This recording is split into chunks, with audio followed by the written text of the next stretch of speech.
एक घने जंगल में टोनी चिड़िया गन्ने की खेती किया करती थी। उसके गन्ने की फसल बाकी पक्षियों से अच्छी होती थी, क्योंकि उसे गन्ने की खेती करना अच्छे से आता था।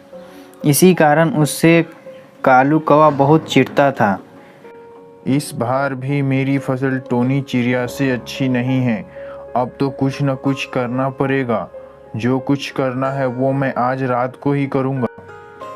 रात होते ही कालू कौवा टोनी चिड़िया की गन्ने के खेत में जाता है और टोनी चिड़िया के खेत से गन्ने लाकर अपने खेत में लगा देता है। जैसे ही सुबह होती है, टोनी चिड़िया ने अपनी फसल देखी। उसकी सारी फसल ख़त्म हो चुकी थी। ये देखकर वो बहुत रोई। कुछ दिन बाद कालू कौवा अपने खेत में जाकर देखता है कि जो गन्ना उसने टोनी चिड़िया के खेत से लाया था वो सारे सूख चुके हैं और वो गन्ने की फसल बर्बाद हो गया था।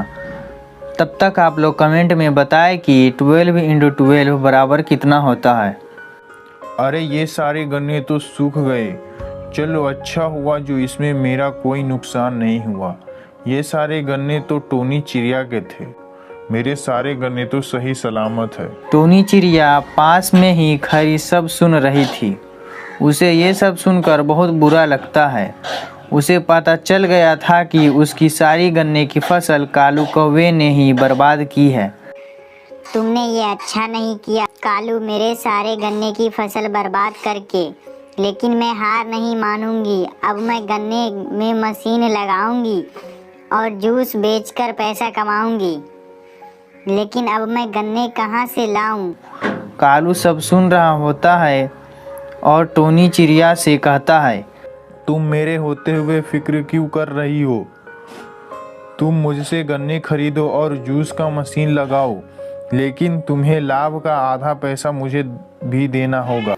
ये सुनकर टोनी चिड़िया दुखी हो जाती है, लेकिन उसके पास इसके अलावा कोई दूसरा रास्ता नहीं था। इसीलिए वो आधे लाभ पर ही गन्ने खरीदने के लिए तैयार हो जाती है। फिर टोनी चिड़िया कालू कौवे से गन्ने खरीदने लगी और गन्ने का जूस बेचने लगी। उसका जूस बहुत स्वादिष्ट होता था, इसलिए जंगल के सभी पक्षी टोनी चिड़िया से जूस खरीदने लगे और टोनी चिड़िया की बहुत बिक्री होने लगी। ये टोनी चिड़िया मुझसे गन्ने लेकर पैसा कमा रही है और कमाई का आधा पैसा ही मुझे मिलता है। क्यों न मैं इससे गन्ने बेचना बंद कर दूं और जूस की दुकान मैं खुद खोल लूं। मैं पैसे भी कमाऊंगा। तभी टोनी चिड़िया वहाँ आती है। ये लो कमाई का आधा पैसा और मुझे गन्ने दे दो, और पहले से इस बार ज़्यादा गन्ने देना। नहीं, अब मैं तुम्हें गन्ने नहीं देने वाला हूँ। तुम्हें गन्ने बेचकर मुझे आधा ही लाभ मिलता है। अब मैं खुद गन्ने का जूस बेचूंगा और सारा धन खुद कमाऊंगा। मेरे पास मेरी फसल भी नहीं बची और तुम गन्ना देने से भी मना कर रहे हो। टोनी चिड़िया बहुत दुखी हुई और दुखी मन से अपने घर लौट आई। गन्ने का जूस तो बहुत बिक रहा है। अब मैं सारे गन्ने एक बार ही काट लेता हूँ। अब सारे गन्ने एक बार ही काट कर उसे बेच देता हूँ।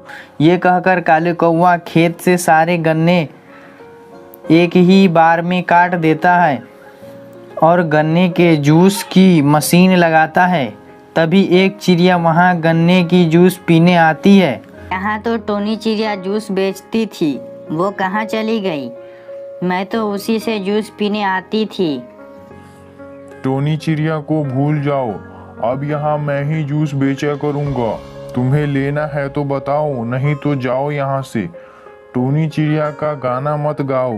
कालू अंकल, मुझे एक गिलास जूस दीजिए, देखूं तो कैसा लगता है आपका जूस।